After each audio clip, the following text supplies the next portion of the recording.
दूध दूध ले लो वहाँ से, जिसमें कि जो झगड़ा था वो इस प्रकार से बढ़ता जा रहा था कि माता सती ने किस प्रकार से आलोचना की दक्ष प्रजापति की, और साथ ही प्रतिशोध इतना बड़ा माता सती के मन में कि एक पिता के सामने जो है इतना बड़े राजा, और उनके सामने उनकी बेटी जो है क्या कर रही है, आत्मदाह कर रही है। कितना दुर्भाग्य का विषय है कि एक पिता के होते उनकी बेटी, और कोई दूसरा कोई दोषी नहीं था, बल्कि स्वयं कौन दोषी है, स्वयं पिता ही दोषी है। बताइए, तो इससे बड़ा और क्या कलयुग हो सकता है कि एक पिता ही स्वयं अपनी बेटी की हत्या का कारण बन रहा है, अर्थात बेटी दुखी होकर के अपने पिता के सामने ही आत्मदाह कर रही है। ये कलयुग में जो है बताता है कि किस प्रकार से जो कलयुग है उसमें भी इस तरह से ये सामान्य घटनाएं, हालांकि सामान्य घटना नहीं है लेकिन फिर भी कलयुग में सब चीज़ें घटती रहती है। अर्थात जो कह सकते हैं कि जो दक्ष प्रजापति है वो एक तरह से जो है अधर्म का प्रचार कर रहा है। अधर्म का मतलब ये नहीं होता कि कोई व्यक्ति धर्म के सिद्धांतों को तोड़े, बल्कि या कोई मांसाहार करे या कोई जुआ सट्टा खेले, पाप में स्त्री पुरुष का पाप में जीवन जिए, बल्कि अधर्म का अर्थ ये भी होता है, धर्म ये भी है कि जो नैतिक सिद्धांत है भक्ति के, जिसमें कि सभी जीवों के ऊपर जो है जो धर्म के विषय में बताया गया है, श्याम चैतन्य महापुरुष ने बताया गया है, नामे रुचि जीवे दया वैष्णव सेवा। वास्तव में अगर सही धर्म है संसार में, तीन चीजों का है, उसको भी और शॉर्ट करते हैं महापुरुष ने धर्म की व्याख्या की है कि धर्म वास्तव में क्या है, कि नाम में रुचि होनी चाहिए, जीवों के ऊपर दया होनी चाहिए, वैष्णव की सेवा होनी चाहिए। नाम में रुचि जीव दया वैष्णव सेवा, ये छाड़ी धर्म नहीं। कहते कि ये छोड़ करके कोई भी धर्म नहीं हो सकता। अगर ये आपने छोड़ दी, नाम में आपकी रुचि नहीं है, जीवों पर दया नहीं है, वैष्णव की सेवा करने का आपके हृदय में कोई उत्साह नहीं है, विशेषकर वो भक्त जो हमें ज्ञान देते हैं, भक्ति में लगाते हैं, ऐसे आचार्यों की, ऋषि मुनियों को, ऐसे भक्तों की यदि हम सेवा नहीं करते हैं तो हम वास्तव में सही सिद्धांतों का पालन नहीं करते, अर्थात धर्म का सही पालन नहीं करते। क्योंकि भक्ति राजपद मैद अभिषेकम, भागवतम के 5वें स्कंद में जब आएगा वर्णन, तो वहाँ पर जो है रहुगण जो है जब डांटता है जड़ भरत जी को, तो जड़ भरत जी उपदेश देते, जब डांटते हैं, कहते कि अहम पूरा भरत नाम, ये राजा तुम हो सकते हो सोबीर प्रांत के राजा हो, लेकिन मैं तो पूरी पृथ्वी का राजा था। अब मेरा नाम भरत है, मेरे नाम पे पूरी वर्ष का, पूरी जो दुनिया है उसका नाम भारतवर्ष पड़ा हुआ है। तब उस समय राजा जो सोबीर प्रांत का होता है, कौन, रहुगण, वो क्षमा मांगते हुए कहता है कि मेरे से गलती हुई। फिर कहते हैं कि यदि तुम, जड़ भरत जी कहते हैं अपने उपदेश में, यदि तुम वैष्णव के चरणों की रज को, कण को, धूल को अपने मस्तक पे धारण करोगे, मस्तक पे धारण करोगे, तब तुम्हारा कल्याण हो सकता है। लेकिन यहाँ तो देखो कितनी पराकाष्ठा है। अब हम थोड़ा आगे चलते हैं। तो कल हमने यहाँ तक जाना था कि इस प्रकार से जो है, जो ऋभु नामक देवता ने जो शिव के जो अन्य गण थे, जो फिर बाद में जैसे ही माता सती ने अपने शरीर का त्याग किया, देह त्याग किया, अग्नि में जला लिया, अपने आप को भस्म कर लिया, तो तुरंत जो है सारे जो गण थे वो उस यज्ञ को नष्ट करने के लिए और मारने के लिए दौड़े, उन सब देवताओं को और यक्ष को भी दंड देने के लिए। क्योंकि उन्हीं के सामने देखते देखते माता सती ने जो है अपना शरीर छोड़ दिया। लेकिन ऋभु नामक देवता ने उन सबको मार मार के भगा दिया। मैत्रेय मुनि ने फिर आगे कहा कि जब नारद जी ने जैसे ही सबको भाग गया, और उन्होंने भी जाके घटना बताई, और इस घटना को विशेष रूप से जो है जाना था किसने, समझ गए होंगे आप, नारद मुनि जी ने। आप कहोगे नारद मुनि जी वास्तव में से भगवान के भक्त, ऐसे अंतरिक्ष यात्री है कि हर जगह पहुंच जाते हैं, हर घटना के पीछे कहीं ना कहीं वो उनके पास हर सूचना होती है, एक तरह के सूचना प्रसारण मंत्री है। टेली ब्रॉडकास्ट मिनिस्ट्री, हो सकता है उनके पास वो हर सूचना जो है नारद जी के पास है। तो नारद जी ने जाकर के सह संदर्भ विस्तार सहित ये घटना शिव जी को बताई। वो बताया कि उनकी पत्नी जो सती है, प्रजापति दक्ष के द्वारा किए गए अपमान के कारण वो मर गई है। अब उसने जो अपना देह त्याग कर दिया है और रिभु नामक देवताओं के द्वारा उनके सैनिक खदेड़ दिए गए हैं। वो ये सुन करके कि उनकी पत्नी का देह त्याग होगा और उनके जो सेवक है, जो गण है, उनको भी इस तरह से पीटा गया, मारा गया है, अत्याचार किया गया और उनको भी भगा दिया गया है। ये सुनकर के भोलेनाथ जी को अत्यधिक क्रोधित हुआ, पूरी तरह से क्रोधित हो गए। और इस प्रकार क्रोध करते हुए अपने दांत के होंठ वे काटने लगे। इतना कहा कि दांत, जब क्रोध आता है तो दांत बजने लगते हैं। देखते होंगे ना आप कभी कभी, जिन लोगों को बहुत क्रोध आता है उनको दांत इसकोड़ने लगते हैं। हमसे नहीं हो पाएगा। तो अर्थात जो है, मतलब बहुत भयानक तरीके से क्रोध आता है कुछ लोगों को, पूरा क्रोधित हो गए। और वास्तव में भोलेनाथ जी क्रोधित नहीं, बल्कि उनकी क्रोध और उनका जो प्रेम है वो एक समान है। वे क्रोध में मुस्कुराते हैं, भोलेनाथ जी क्रोध में मुस्कुराते हैं, कोई सामान्य व्यक्ति के जैसे क्रोधित नहीं वे करते। क्रोध भी करेंगे तो किसी का कल्याण ही होगा। खैर चलो, भाग्यशाली होता है जो महान वैष्णव के हाथ से किसी का कल्याण हो और वो दंडित हो, उसको मार पड़े तो। इस प्रकार क्रोध करते अपने दांतों के होठों काटते और फिर होठ काटने लगते कुछ क्रोध में, देखते हो कुछ लोगों को तो पता ही होगा इस चीज का। तो इस प्रकार से उन्होंने फिर जो है इतने क्रोध किया कि जो है अपने बालों से, जो है अपनी जटा से एक जो बाल थी लठ, उसको नोच लिया, खींच लिया, जो बिजली तथा अग्नि की भांति जलने लगी। वो लटा अग्नि बिजली की तरह जलने लगी शरीर से निकलते ही।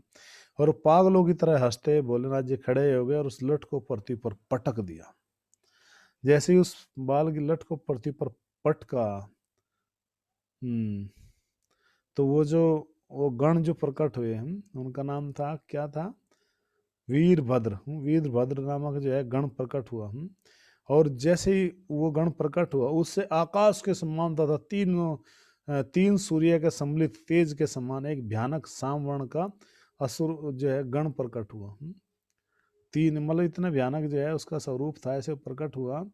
और उसका नाम था वीरभद्र। वीरभद्र नामक जो है शिव का गण जो है प्रकट हो गया उस बीच में। और उसके दांत अत्यंत भयानक थे और उसके जो है सिर के अत्यंत भयानक अग्नि के समान थी। उसकी हजारों भुजाएं थी, इतना भयानक उसका रूप था, हजारों भुजाएं थी। भागवतम में भी जो है आप देखोगे तो वहाँ पर पिक्चर दी गई है, फोटो दिया गया। और उसकी जो है भुजाएं थी वो अस्त्र शस्त्र से पूरी तरह से लैस था। और उसने नरमुंडों की माला को धारण किया हुआ था, व्यक्ति को मार मार के उसकी माला को धारण किया था। और उस महाकाय असुर ने जब हाथ जोड़ करके पूछा कि हे नाथ, हे भोलेनाथ, अब मैं क्या करूं, तो शिव ने जो है प्रत्यक्ष आदेश दिया कि जाओ और मेरे शरीर से उत्पन्न होने के कारण तुम समस्त जो है जितने भी सब पार्षद है मेरे, जो इतने भी गण हैं, उन सब में तुम प्रमुख हुए। अतएव स्थल पर जा करके दक्ष को अत्यधिक और उसके सैनिकों सहित जो है, दक्ष और उसके सैनिकों सहित उसको जो है क्या कर दो, मार दो।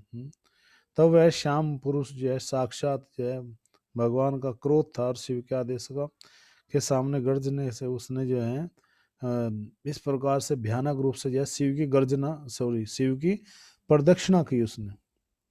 जब इतने भयानक स्वरूप को उसने देखा तो शिव की जो उसने प्रदक्षिणा करने शुरू की। प्रदक्षिणा मतलब है परिक्रमा की, जो है ये सब आदेश लेने पर जो है शिव ने कहा मेरे पार्षद हो, मेरे शरीर से उत्पन्न हुए, जाओ दक्ष प्रजापति को मेरे सहित जो है मेरे जो आदेश के द्वारा मेरा आदेश है कि उसको जो है ब्राह्मणों यज्ञ सहित जा करके पूरा ध्वस्त कर दो, पूरा नष्ट कर दो, किसी को भी छोड़ो मत, सबको मार दो।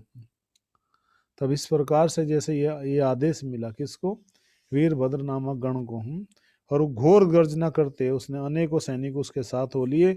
और उसके हाथ में एक विशाल त्रिशूल था, एक बहुत बड़ा भयानक त्रिशूल था। उस त्रिशूल को उसमें ले लिया और जो मृत्यु का वध करने में भी समर्थ था, इतना बड़ा भयानक था कि वो मृत्यु का भी वध कर सकता था। इतना बड़ा भयानक जो है रूप जो है उसने बना लिया, और ये स्वरूप बना करके वो चल दिया। और उस प्रकार से उसके पाँव में खड़े थे जो गर्जना कर रहे थे। इस प्रकार से उसका भयानक स्वरूप था। और भयानक स्वरूप का परिणाम क्या था, जिस दिशा में चलता था, जिस दिशा में वो चला तो उस दिशा में जो है अलग अलग जो है पूरा, जब चलता था तो चलने से जो है पूरी पृथ्वी हिलती थी। अर्थात ऐसा लगता था कि पृथ्वी पर मानो भूकंप आ गया हूँ। बताइए कैसा मतलब अद्भुत दृश्य हो सकता था। और जैसे ही वो सब अपने गणों के साथ में जो है अन्य शिव गणों के साथ में वो कहाँ पर पहुंचे, उस सभा के बीच में पहुंचे। और सभा के बीच में सॉरी यज्ञ स्थल से पहुंचने से पहले अर्थात ये कह सकते हैं कि ये महाकाल है। बिल्कुल सही बात है। थैंक यू अर्पिता माता जी। तो वो महाकाल ही है।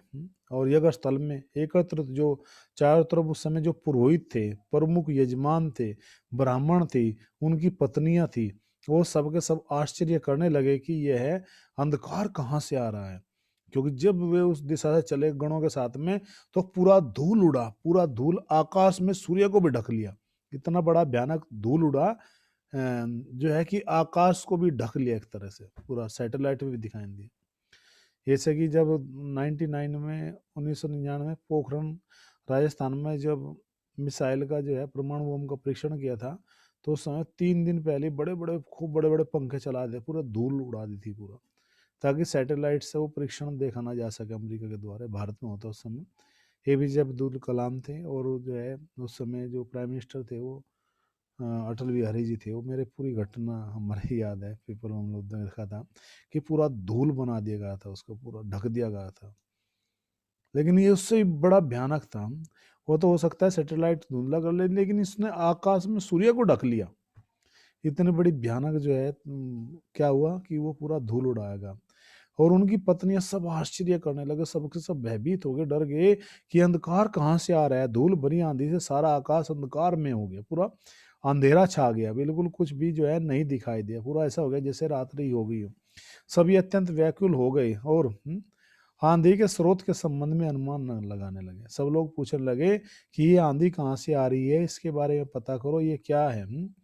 अर्थात जो है तभी किसी ने कहा कि क्या गाय के लौटने का समय हो गया है क्या? क्या गाय के लौटने का समय हो गया है क्या? उस समय एक संध्या के समय जब ये समय था, उसी के समय एक होता है गोधूली। बिल्कुल सही बात है, थैंक यू माता जी। गोधूली का एक समय होता है जब गाय लौटती है। गोधूली का मतलब होता है कि गौ माता की जो धूल है वो उड़ती है, और जो वो धूल ही उड़ती है, खूब धूल, तो वो धूल जो है पूरे आकाश में पट जाती है। इतना अर्थात इस समय कह सकते हैं कि उस समय इतना गोवंश था, इतनी गौ माता थी कि जब वो चलती थी चारा घास से जो है चर करके जब घर पे वापसी लौटती थी दूध संध्या के समय दूहने के लिए, जैसे भगवान के वृंदावन की जो है लीलाओं में हम मिलते हैं कि सब गोपियाँ अपने आप को श्रृंगार करके जो है पूरा खड़ी हो जाती थी और पलके लगा के देखती रहती थी, जैसे कृष्ण जाते थे और भगवान जो है यहाँ पर कर्णिकार का जो है एक फूल जो है लगा लेते थे, और उसका डायरेक्शन होता था कि आज हम यमुना के इस तरफ मिलेंगे और आज हम यमुना के उस तरफ मिलेंगे। वो फूल अगर ऐसा होता था तो इस तरफ, ऐसा होता इस तरफ। बड़ा सुंदर उसका वर्णन है भागवतम में।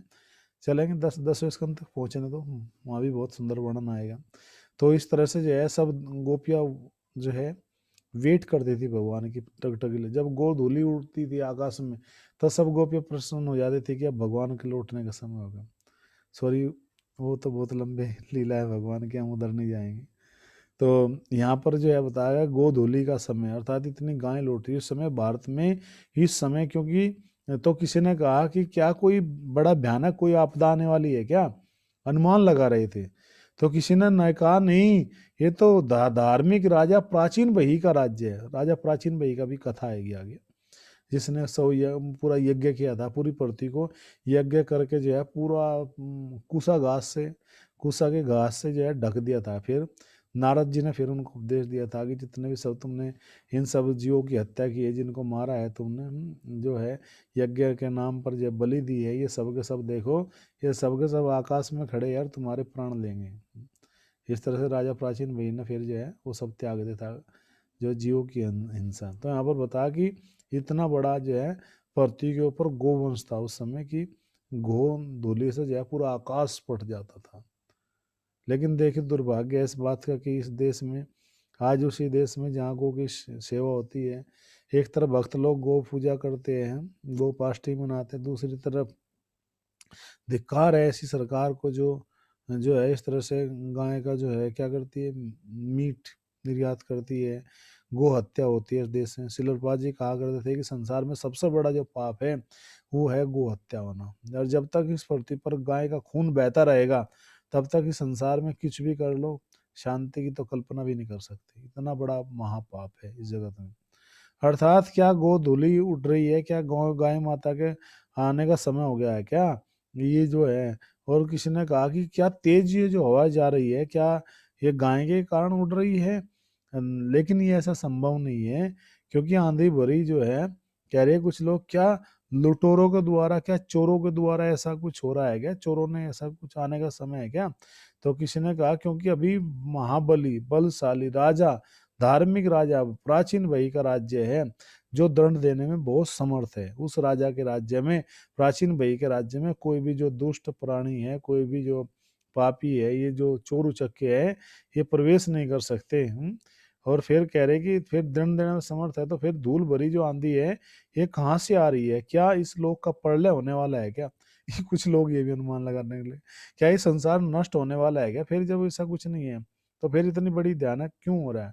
कह रहे कि जब राजा शक्तिशाली नहीं होता, फुरपाद जी बताते हैं कि अगर राजा शक्तिशाली नहीं होता, जैसे बता कि चोरों का तो समय नहीं हुआ, चोर तो नहीं आने वाले हैं, प्रलय तो नहीं है, अनुमान लगा रहे थे गौ माता तो नहीं आ रही, तो कह रहे कि जब राजा शक्तिशाली नहीं होता तो राज्य में चोर उचक्के बढ़ जाते हैं और न्याय के नाम पर चोरों को छूट दी जाती है। जैसे कि आजकल के हम देखते हैं कि आजकल की सरकारों में चोरों को जो है ठेके दिए जाते हैं, चोरों को खूब छूट दी जाती है, रोजाना घटनाएं मिलती हैं। केवल वही चोर नहीं है जो आपके धन को लूटते हैं, वो भी चोर है कि जो इंजीनियर है, जो है सीमेंट की जगह रेत रेत मिला देते हैं, और 30-30 लोग जो है लेंटर के नीचे दब के मर जाते हैं, उनके विरुद्ध कुछ भी कार्रवाई नहीं होती। वे लोग भी चोर है जो उसका हिस्सा खा जाते हैं, जो गरीबों का किस्त है उसको खा जाते हैं, गरीबों के हिस्से को, धन को खा जाते हैं, वो सब चोरी तो है। और चोर क्या कोई हैंडसअप करके जो है 14 नंबर की छुरी दिखा करके होता है क्या कोई चोर। ये भी चोरी है जो दूसरे के धन को हड़पते हैं किसी भी नाम पे। और न्याय के नाम पर चोरों को छूट जाती है कि जाओ कुछ भी करो, गरीबों की लड़की का अपहरण करो, कुछ भी करो, रेप करो, और फिर सरकार ही उनके पक्ष में खड़ी हो जाती है। तो उससे बड़ा और क्या दुर्भाग्य होगा। और ऊपर से नाम दिया जाता है राम राज्य। बताइए, डूब कर मरना चाहिए ऐसे लोगों को, शर्म आनी चाहिए। ये सब के सब नर्क में जाएं, कोई नहीं बचेगा। अगर वो जो अपने राज्य में कोई राजा होकर के ऐसे पाप को करने देता है, चोरों को आश्रय देता है, सब के सब नर्क के गामी है। कोई भी आज के समय कोई भी राजा जो है वो नर्क में जाने से तो नहीं बच सकता। ये तो मैं भी बता सकता हूँ आपसे, क्योंकि हमने भी इनके कारनामे देखे हैं कि इस तरह की इतनी हालत इनकी खराब है। क्या क्या करवाते हैं लोग, कैसे भिड़वाते हैं, कैसे लोगों को मरवाते हैं। नर्क में तो जाना ही पड़ेगा इनको, नहीं बच सकते। क्यों? क्योंकि सब पाप कर्म करते हैं। और आजकल जो है कलयुग का ऐसा प्रभाव हो गया कि लोग ट्रेंड लगा लेते हैं, हम ये ब्राह्मण, हम वो लोग, और वे लोग भी प्रवर्त है। वो भी आपसे बता दी मैंने घटना तो आपको आश्चर्य होगा। अभी जो कि इंडिया क्रिकेट की जो टीम है और उसके जो कैप्टन है, वो भी अपने नाम के सामने जो ऐसा लगाते हैं शर्मा। कल ही वो न्यूज थी, किसी ने मुझे भेजी थी व्हाट्सएप पे, किसी को डाउट हो तो मेरे पास पड़ी है, मैं दिखा दूँ। तो उसमें शर्मा लगाते हैं, कैप्टन है, और उन लोगों ने जो फ्लाइट में जाते समय 20 बीफ खाया। बताइए, बीफ का मतलब होता है गोमांस, गोमांस, गाय का मांस। बताइए, और इतना पाप जो है, बताइए, लोग बड़े बड़े करके मतलब कहते हैं कि हम बड़े व्यक्ति है, धार्मिक हैं, और कितना समाज पूरी तरह से बर्बाद हो चुका है, कुछ नहीं कहा जा सकता। दुख होता है ऐसे विषय जब मन में आते तो मन बड़ा दुखी हो जाता है कि कैसे दुनिया में हम लोग रह रहे हैं, कैसे लोगों के बीच में हम लोग रह रहे हैं। क्या यही समाज है? क्या यही राम राज्य की कल्पना है कि जहाँ गौ माता भी सुरक्षित नहीं है, स्त्री सुरक्षित नहीं है। तो कह रहे क्या, कह रहे कि जब राजा जो है शक्तिशाली नहीं होता, वो दंड नहीं देता, तो चोर उचक्के जो है बढ़ जाते हैं और उनको खूब छूट दी जाती है। तो ऐसे चोरों तथा लुटेरों से राज्य में शांति फैलती है। गुरुपाद जी लिख रहे हैं, मैं नहीं कह रहा हूँ, पढ़ लेना आप लोग तात्पर्य में, कि ऐसे लोगों से राज्य में अशांति फैलती है और शिव के सैनिकों तथा अनुचरों से उठी धूली प्रलयकारी और जो है क्या करी थी, जो है एक तरह से जो है उपद्रव इस संसार में उत्पन्न कर रही थी। तो एक राजा का सबसे बड़ा कर्तव्य है कि वो किसी प्रकार से अपने राज्य में उपद्रव न होने लगे, दुष्टों को, जो दुष्ट लोग हैं उनको बढ़ने न दे। और जब इस प्रकार से ये धूली और ये सब अनुमान चल रहा था, सब लोग परेशान थे, दुखी थे कि क्या होने वाला है, तभी जो है अचानक जो है वीरभद्र जो है उस यज्ञ स्थल के बीच में प्रकट हो गया। और यज्ञ स्थल में उनके उस भयानक रूप को देख करके जो सब पूरा यज्ञ स्थल सजाया गया था, बनाया गया था, चारों तरफ जो है बहुत सुंदर तरह से बंदरवार की गई थी, पूरा जो है यज्ञ की सामग्री जो है सब कुछ जुटाई गई थी, ब्राह्मण सब कुछ उसमें सम्मिलित थे। तो वे सब लोग देख करके बड़े भयभीत हो गए, और इतना भयभीत होने लगे कि उनके स्वरूप को देख करके प्रलयंकारी तो उन्होंने देख लिया कि ये कोई वीरभद्र या जो शिव का गण नहीं है, बल्कि तो साक्षात यमराज जी हमारे सामने उपस्थित हो गए। क्योंकि वास्तव में जब भय होता है, जब दुख होता है ना, जब डर होता है ना, तो इतना भयानक होता है कि व्यक्ति जो बड़े से बड़ा व्यक्ति भी भीख मांगने लगता है। भले ही उसने कितना बड़ा पाप क्यों ना किया हो, वो भी फिर धर्म की दुआई देने लगता है कि धर्म की कसम है, धर्म की बात है, जो है दया करो मेरे ऊपर, जो है आप धार्मिक हो, उसको मतलब ऐसे ऐसे बातें बताने लगता है ताकि दूसरे के हृदय में दया की बात करता है। लेकिन जब वो खुद पाप करता है, जब दूसरे की हत्या करता है, चोरी करता है, ठगी करता है, किडनी चोरी करता है, सीमेंट चोरी करता है, लोगों के धन का हरण करता है, लोगों की जमीन का हरण करता है, स्त्रियों का, धन का, मान का, उसकी इज्जत का, सब चीज़ों का हरण करता है, तब उसको शर्म नहीं आती, तब उसको जो है लोगों को मतलब लेकिन समाज भी इस तरह से हो गया है कि जो बुरे लोग हैं उनको जल्दी भूल जाते हैं, जल्दी भूल जाते हैं कि ये बुरा व्यक्ति है, कहेंगे हाँ, लेकिन बाद में फिर उसी को सपोर्ट कर देते हैं। बताइए, इस तरह समाज की स्थिति हो गई है। जो बुरा है उसको बुरे को कहने की हिम्मत होनी चाहिए। ये असली साधु वही है जो सही को सही और गलत को गलत कहे, उसको डरना नहीं चाहिए बिल्कुल भी। जैसे हमारे शिलापाद जी, जो दुष्ट लोग थे उनको कहा यू आर रास्कल। हमारे में हिम्मत, हम इतने सुधने, लेकिन पप्पा जी ने तुरंत बोल दे you are rascal, you are son of hogs and dogs, तुम कुत्ते बिल्ली की औलाद हो। इस तरह से पप्पा जी दहाड़ के बोलते थे, डांटते थे बुरी तरह से। तो साधु करते हुए क्या है कि जो धन को ज्यादा मर्यादा मिलते हैं। हाँ बिल्कुल बिल्कुल, ये है कि धन के विषय में, चलो मैं आपको बताता हूँ, मुझे क्वेश्चन करना, मैं समझ नहीं पाया आपका ये उत्तर जो आपने लिखा है। तो इस तरह से जो धन का हरण करते हैं ये सब के सब चोरी है, चाहे वे किसी भी रूप में हो, चाहे वे नेता हो, चाहे वे कलयुग में तथाकथित साधु क्यों ना हो, इन सबको पहचानने की आवश्यकता है। कि लेकिन कब पहचानोगे, जब आप धार्मिक बनोगे, जब आप भी सिद्धांत का पालन करोगे। नहीं तो ऐसे लोगों को, अगर आप भक्ति नहीं करते तो आपके बस कभी इनके से पहचानना नहीं है।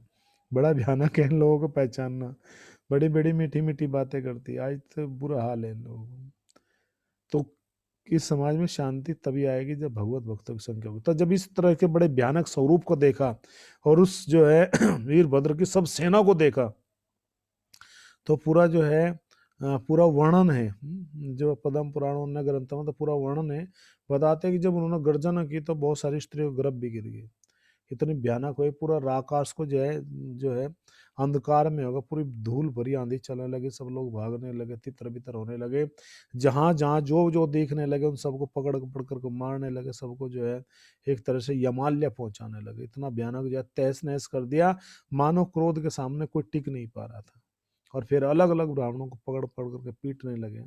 हुखा नामक देवता को पकड़ लिया, उसके जो है दांत तोड़ दिए गए, उसको पिटाई गया। जो है भृगु की जो है दाढ़ी फाड़ दी पकड़ करके।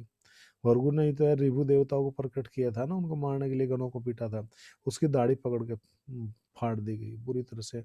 हुखा नामक देवता और अन्य रिभु जो है युको नामक देवता की आंख फोड़ दी। इतना भयानक तरह से तांडव मचा।